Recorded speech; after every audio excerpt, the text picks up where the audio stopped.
please don't storm the building. If you storm the building, they'll start shooting and killing, because we were convinced that they will do that. Every one of them is fully armed, not only machine guns or various other guns, also hand grenades. So it was pretty serious stuff. April 30th, 1980. 6 armed terrorists opposed to the revolutionary rule of Ayatollah Khomeini approached the Iranian embassy in London, located at 16 Prince's Gate.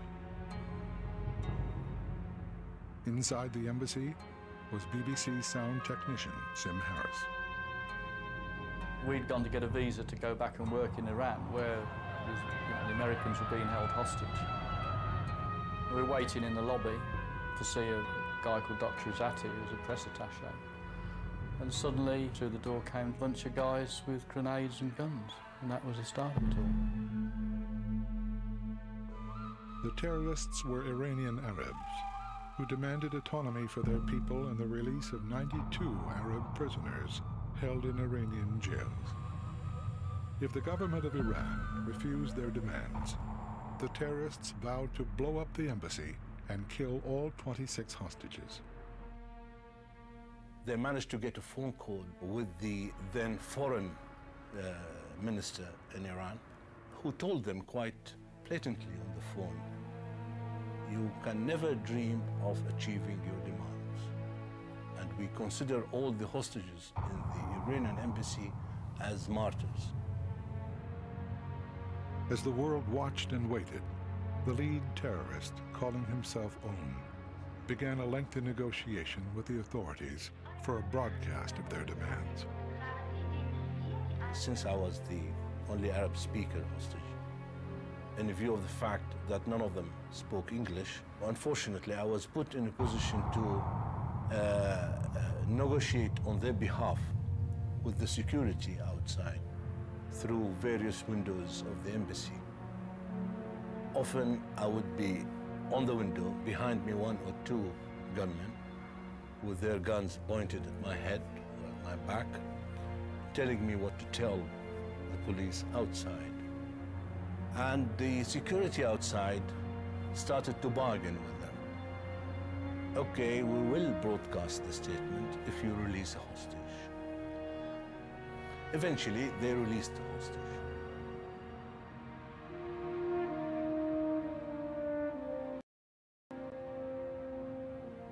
It was approaching 9 o'clock.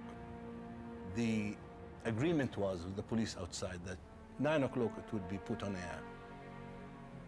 And everybody was sort of hostages, terrorists, all of us were very, very tense. It was a very serious situation because they did seriously threaten to start shooting hostages if the broadcast did not go on air. The reason for us to come to Britain to carry out this operation, that moment, the whole atmosphere in the embassy, in the room, changed. Everybody was hugging everybody, tears in our eyes, dancing, kissing each other, gunmen kissing hostages, hostages hugging terrorists. It was quite an amazing scene of emotion. I mean, people crying with relief, and then food came in, and it was like a sort of a party atmosphere. It was a relief for everybody that at least the shooting will not start, or we're preventing the shooting at least at this moment. As the siege dragged on to the 5th day, Mustafa Karkuti became seriously ill. I was really in bad situation. Then Aoun, the leader, came to me and said, well, look, we are sorry that we caused all this trouble for you. We have decided to let you go.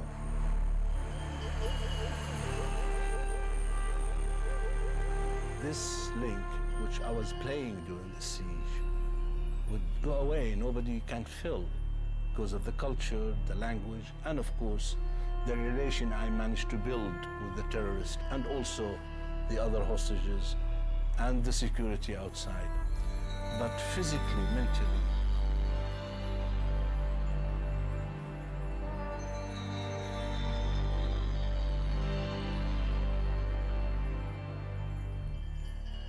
physically and mentally, I was not.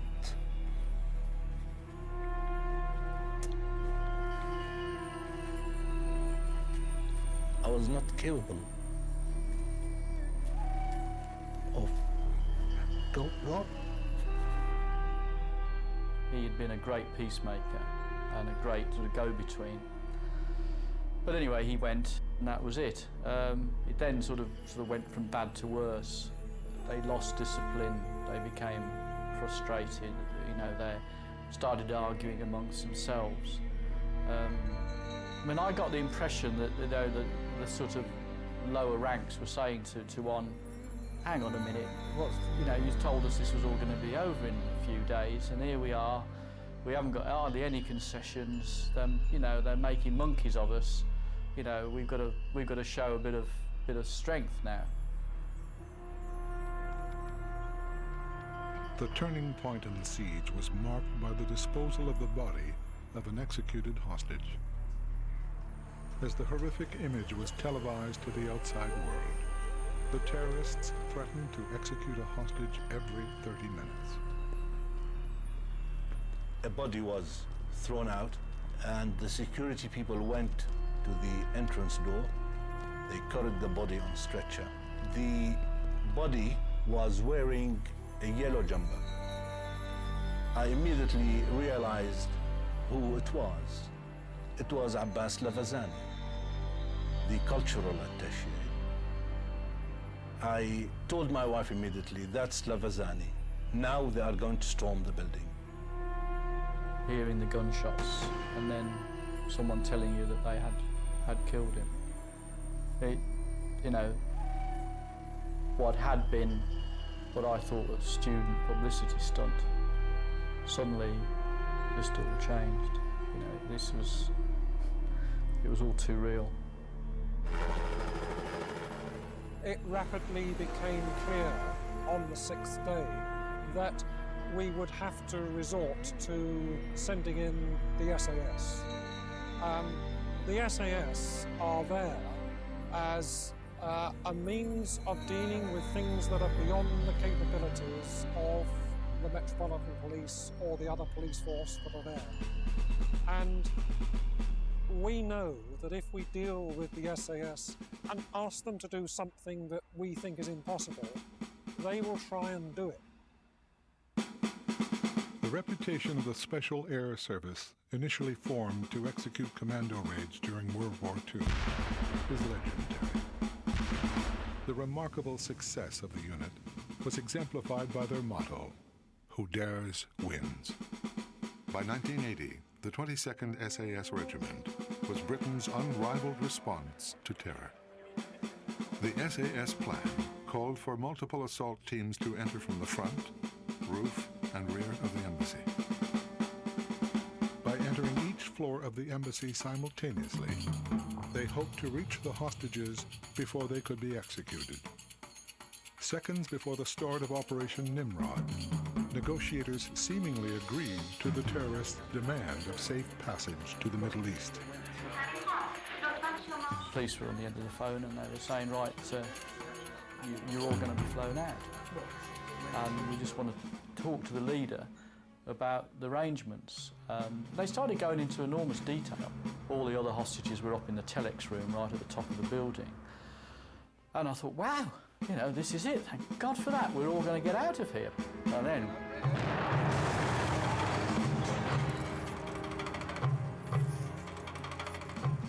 just all hell broke loose. The girls started screaming. And I turned around and I saw a door, and frankly, you know, I just wanted to get out. I went in and saw some chinks of light, and I pulled the shutters of the curtains open. And there was this guy standing there, or guys standing there, all dressed in black with balaclavas and helmets and hoods and machine guns and pistols and gas masks. And he just said, "Get down, get down." Knelt on the floor to the side of the window behind the wall. There was this almighty explosion, and the window just blew apart. And the 4 guys came through, you know, all dressed like almost like frogmen almost. And through the mask, they were saying, stay there, don't move. Throwing stun grenades into the breach, the four-man assault team disappeared into the embassy. In the telex room on the second floor, terrorists opened fire on several hostages, killing one and seriously wounding another, before the SAS raced in to free the hostages. As fires broke out in the embassy filled with smoke and tear gas, Sim Harris attempted to flee the embassy.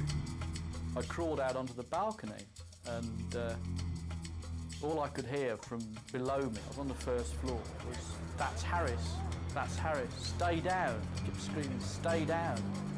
At one point it was getting so bad, the heat behind me and cinders dropping from above as well. I thought, I'm gonna have to jump. They suddenly said, "Go to your left, go to your left." First of all, I thought it was madness to go back in the embassy again. But then, you know, these guys are screaming at me, and the SAS guy was calling me through, and you know, he just shoved me across. And I remember treading on a body or two as I went through the room. I didn't know whether they were terrorists, hostages, or whatever. Went back into this central stairway, and they just got hold of us like rag dolls. I mean, it was just like rag dolls. They were just screaming, "Get out, get out," and throwing us down and out onto the lawn at the back. And then they just threw us on the ground, put a knee in our back and put straps around our hands. And that was it, you know. We were a threat and we had to be tied up. And then I was lying there thinking, this is just like a movie. I mean, this is just amazing. I mean, tied up with these tie straps on me. And one of the terrorists is lying on the ground tied up as well. Of the 6 terrorists, the sole survivor was quickly identified and separated from the hostages. Remarkably, all but one hostage was rescued by the spectacular and daring skill of the SAS. We did a very courageous operation, which was very, very successful. And I think on that day they struck a real blow for democracy against terrorism, and I'm sure people in Britain are forever grateful to them for what they did. I think it was a hugely dangerous thing to undertake. You know, there's sufficient information come out of the embassy to say in there's almost certainly 6 terrorists who are heavily armed with, you know, nearly as good a weapons as you've got. Will you please go inside and rescue as many hostages as you possibly can, ideally all of them, unharmed. Now, to undertake that, I think requires a huge amount of bravery and certainly a knowledge that you're putting your own life on the line. They're not madmen, but thank God we've got people as skilled as that and as controlled as that to do this type of thing in the name of law and order.